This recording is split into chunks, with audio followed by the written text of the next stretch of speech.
Peter. If I have seen Father, it's by standing on the shoulders of giants. That is Sir Isaac Newton.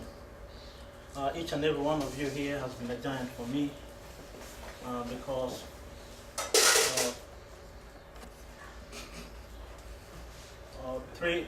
three months removed, I didn't know any one of you. I could not even place a face. But now, I know each and every face here, but I may not know all the names. But at least I know 90% of the names. I'm going to mention some people here, so forgive me for mentioning your name. Lawrence, I've liked your speeches. You speak with passion. And you speak as a father figure sometimes. You have great knowledge of the city of New York. And maybe in one of the days I want to travel to New York, I'll take you as my tour guide. Thank you for your insight about that great city that everybody talks about, New York, New York. I want to talk about William too. Very passionate about the arts, a very good drummer. He gave a very good presentation on his drumming skills. And there's one drum I liked very much, the one that was rolling like a thunder. Yeah. I've never seen that. That was the very first time. I'll introduce you to Burundi drummers. Have you ever heard of them? I've heard Burundi. Yeah, Burundi drummers. They're very, very good drummers to play very, very big drums. Karen, I liked her story about the proposition and choices. It was very interesting. And she called herself a sick girl. I don't know if some of you know what she meant. Sick. It's S-I-K-H. Sick. Some thought it was sick, S-I-C-K. Did you know the difference? Sure. Did everybody know the difference? No. Yes. Can you tell us? Like. She called herself a sick girl. Do you remember that? Yeah, like. It was S-I-K-H, not S-I-C-K. If you didn't notice that, I noticed that because I have lived with sick someplace. Al, Justina, and Jenny, take me along to one of the rock concerts. I really want to go.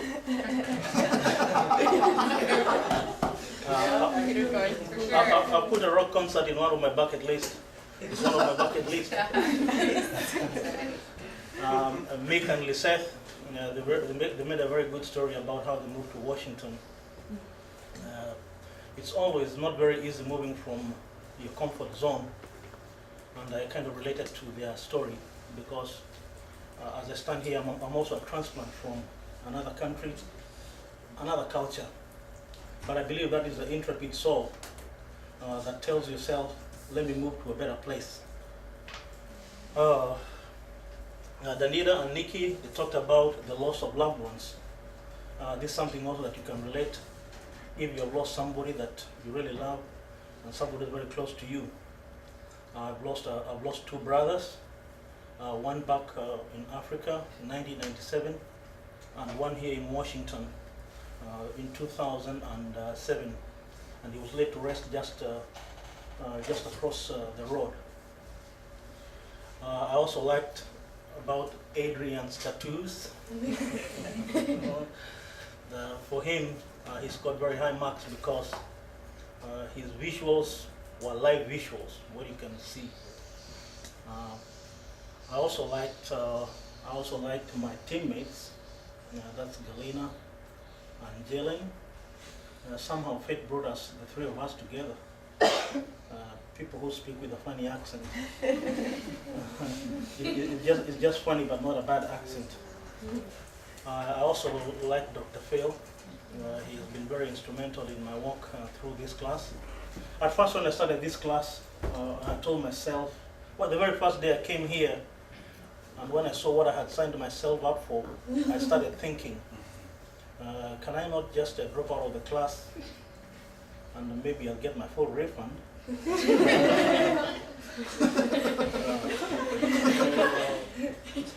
Or do I just continue? When I looked at what I was supposed to do, I could either do introduction to communication or multicultural communication or this class. But when I came here the first day, everybody clapped for me. I started looking around. I asked myself, what's going on here? But I always tell myself I'm never a quitter. So I'm comfortable now, and I can make a speech.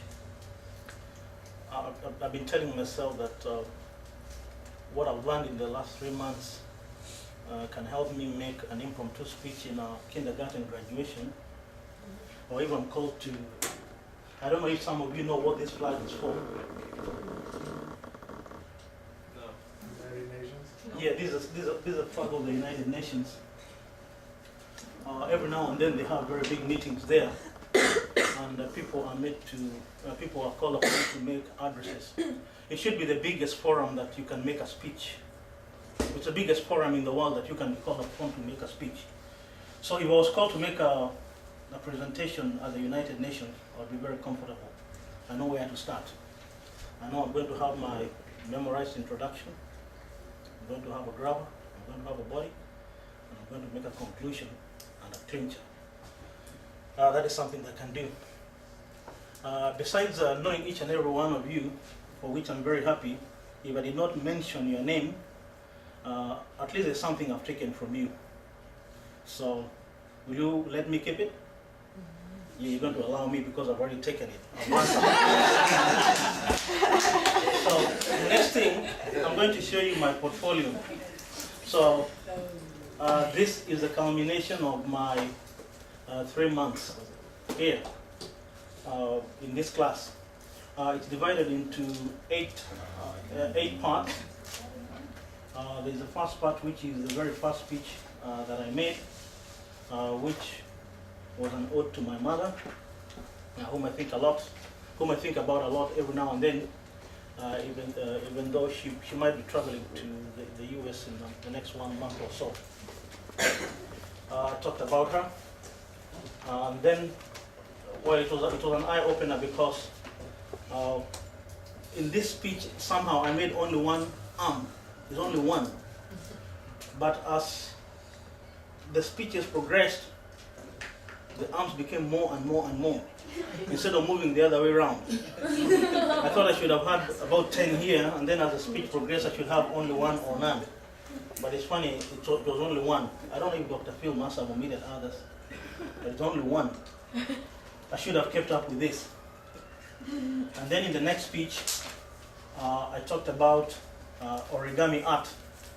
This is a speech I thought I'd goofed in a small way because what I had set out to make was something very simple. But somehow I was overtaken by time. I should have chosen something very simple like one of my colleagues did, which was simple and very practical. And then in the next speech, these were the historical speeches. For these speeches, I realized most, if not everybody, talked about speeches of people they admired. I didn't know that. I didn't realize it was not necessarily people you admired because mine. I made a speech. I talked about speeches of somebody whom I do not necessarily admire, but I think he's a good speaker. But everybody else talked about speeches of people they admire. And then the next speech was why you should hire me. I presented my case to a possible employer, and I thought that speech I did it very well. The next speech was a live community speech where I had a record of almost 30 arms. Well, that was a record. So many of them. They almost filled that column. And then in the next speech was my presentation with my colleagues Galina and Jillet.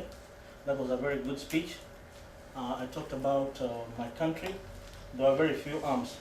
So with regards to what I've learned, the issue of the arms and us, well, they are not desirable sometimes in a speech, but I realized I'm in the company of very great speakers also because I've been listening to a number of speeches, and some of these people say arms and M's.